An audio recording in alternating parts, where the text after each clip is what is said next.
Hi everyone, Happy New Year. I just thought that I would have a discussion with you guys about what it means to you to take control of your health. I've been really lucky and humbled that I've had a conversation with a few of you who have been honest and open and vulnerable and authentic about what it means to you and the obstacles that you might run into in getting results or getting things in motion to a point where you feel that you can be proud of yourself or that you feel empowered and that you have been given power in your situation. And I think so much of the disconnect that happens between us and taking control of our health has to do with how the healthcare system and society has really made us fearful that we have to take control, or that if we don't take control we'll die or we'll be in pain and we'll regret it. And so I don't know about you, but it kind of feels like what that's done is kind of turned this into a society where we either think, well, what's the point? Like, everything we do is wrong, and every time we make a step forward, the healthcare system or the higher ups say, you've actually taken 2 steps back. And how are we supposed to be motivated and inspired and empowered to keep moving forward and taking those little steps that end up making big changes in our lives when we feel like we've already failed? And I really feel like that's too bad.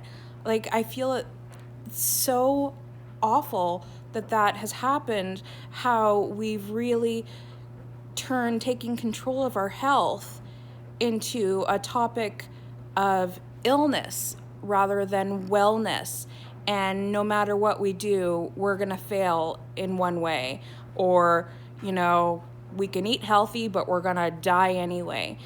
And I've talked to some people who, let's say, when we're talking about using the medical and motivation account that I developed a few years ago, people are saying that they find what it offers really useful, but there is some psychological block to using it, because what they automatically start thinking, or what society is telling them, is that when they're actually taking control of their health, they're actually taking these active steps, they're motivated, they're going into their medical and motivation account, every day to input symptoms, or, keep track of their medications and, the doctors and their appointments and all that stuff.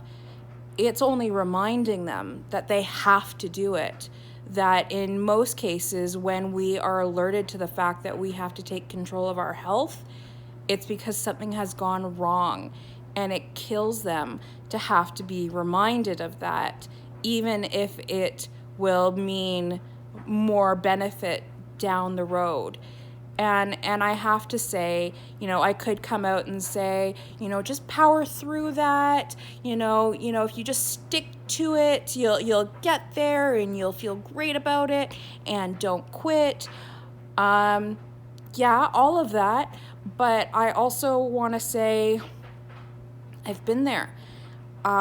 It literally took almost dying to get to a point where I sat down and I was angry enough at myself for having been in denial over the little things that turn into big things, that I had to sit down and create a tool that I could use to keep me accountable every day and to help me feel like I could take account of the small wins that I did have every day and could keep on top of things, so that when things did start to go wrong, I was on top of it.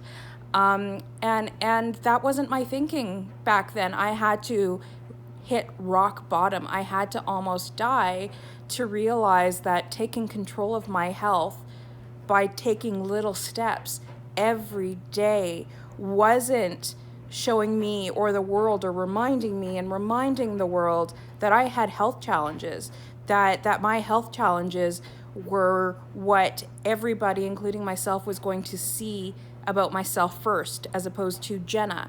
I was always spina bifida, comma, Jenna. Or as Bond would say, spina bifida, Jenna spina bifida. That's not what we're doing when we're taking control of our health. We are not showing the world that there is something wrong with us, that we have vulnerabilities, that we have weaknesses in some areas of our health. It really comes down to, before we take physical leaps, or steps in one direction to support the physical body, the only way we are going to succeed is if we, first of all, get to a better mental state, a better mental understanding of why what we're doing is so important, and how there are opportunities, not so many traps for us to fail in.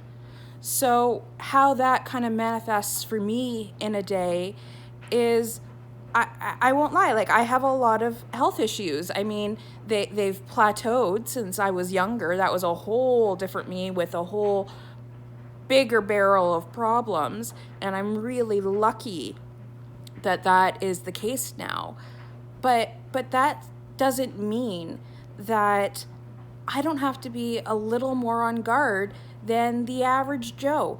And to bring this point home, what ended up being the first clue that I had that things were getting bad in 2011, where, fast forward, I end up in the ICU, and I end up almost dying and needing emergency surgery in my ICU room. We didn't even have time to get to the OR.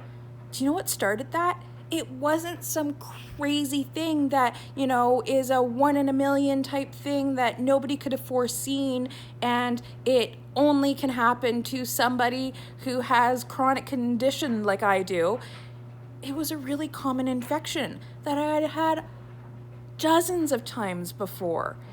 And that makes me mad at myself. That makes me mad. I knew that infection was coming. I knew I should have been going to the doctor to nip it in the butt. I waited days to do this. And to be honest, because I can't even take the credit for taking that positive step forward, I told my friends that, oh yeah, I think I'm getting this infection. And they're the ones who said, Jenna, go to the freaking doctor, get this dealt with. What I didn't realize at the time, or didn't want to, was that if I took half an hour to an hour, whatever, to go to the doctors and get the antibiotics that I needed to take care of this, then at that point, I was going to be in much better shape, and I was going to not have my health get in the way of my life and who I wanted people to see me to be, as opposed to the girl in the wheelchair. I wanted them to see the dynamic Jenna that I think that I am and was at that point. I shot myself in the foot, or in the hand, because that would be more valuable to me, by not doing that, because I thought, oh God, if I, admit to myself I have this infection, I have to go to the doctor, and everybody's going to be like, oh, she has another infection. She really is just, just a series of health challenges. And I didn't do that. I was in denial, and I said, no, it's okay. I'll get over it. It'll pass. And of course, each day that passed without it getting treated, I was getting sicker and sicker and sicker. And lo and behold, the opposite of what my intentions were happened. I ended up needing to take 3 months off of school to recover from a series of unfortunate events that started off with an event that I could have dealt with in the beginning, but I was in denial. And boy, did my health have to take precedence for a long time after that. And that was all people could see because I was in dire straits. So I really wanted to try to have this conversation with you guys because as much as I love to make this community, the Phoenix Attitude community, about positivity and, looking for the opportunity amidst the chaos, when I'm doing that, I'm not trying to do it in a way that I'm saying, it's so easy, all it takes is 30 seconds a day. I know there's more to that. I know the psychological, obstacles there are, the maze that there is that kind of gets in the way of taking these steps. I feel like I understand how when we're taking control of our health, we have to first come to terms with the fact that our health isn't at its best right now. And that's hard because nobody wants to admit their weaknesses.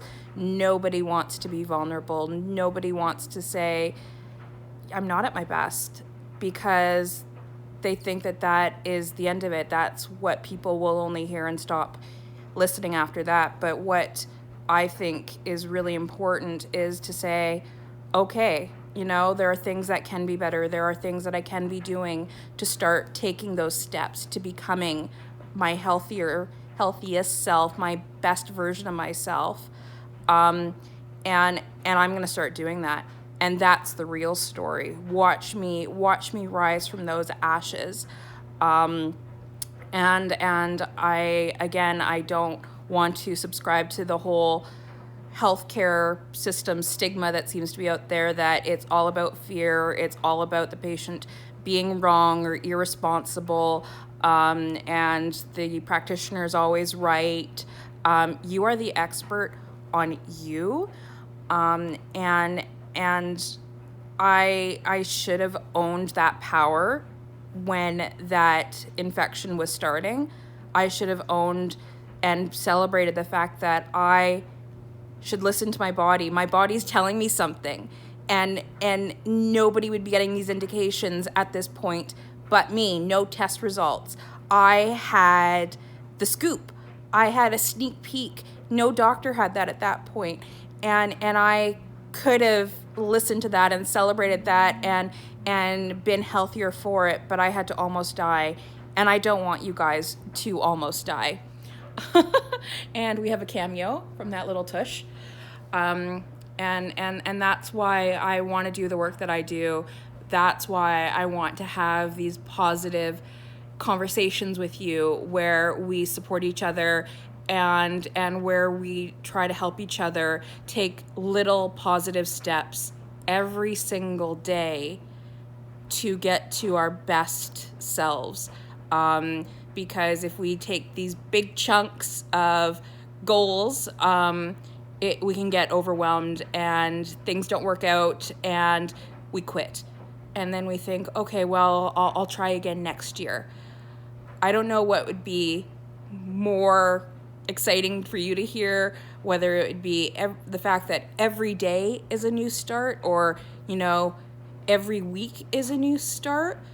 But if we have a goal to listen to our bodies 30 seconds a day, like I do a body scan 30 seconds a day with my medical and motivation account open in the symptom section. My alarm goes off at 8 p.m. and it says Phoenix Attitude body scan. And when that happens, I open up my medical and motivation account, I open up the symptom section, and I just close my eyes and I go through my day in my head. Did something feel off? Did something look off? If it did, even if it was a little rash or a little red mark or, a little bruise or a little sore, I put it in there. Not because I'm trying to be a hypochondriac or create problems where there are none, but so I can be proactive.